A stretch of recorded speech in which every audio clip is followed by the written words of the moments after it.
Kilo ఎందుకే? Kilo ఎందుకే? ఉన్న ముగ్గురము ఇంటికి కొంచెం ఉండబోతా. ముగ్గురు ఉంటే మంచిగా గట్టిగా తిందాం. నువ్వు ఎప్పుడు గట్టిగా తినలేవే, ఒక్కదాని అర్ధ కిలో కూర తింటావు. అరే తమ్మా, మాటలు బాగా అవుతున్నాయిరా. అయినా నేనంటే నీకు ప్రేమనే లేదురా. అవరా పోడా, అక్కడ గట్లేనా అనుడు? నేను పోతీగా, నేను ఇంకోసేపు మా ఇంటికాడ ఉండిపోతాను. వచ్చినా కానీ నేను పోతా.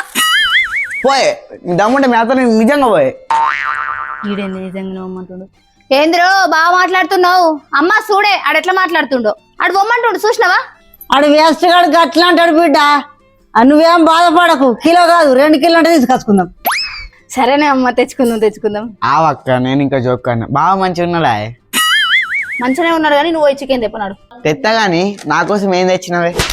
చెంప దెబ్బ చాలా ఇంకా కావన్నా? నీకు నీ చెంపకు ఒక దండం గాని. అవ్వా పైసలు పోయి చికెన్ తెచ్చుకొస్తా. ఇగో తేప మరి. పోతామా నేను? ఆనే అమ్మ, ముందట పండుగ వస్తుంది కానీ చీర కొనవా? అబ్బా స్టార్ట్ చేసింది.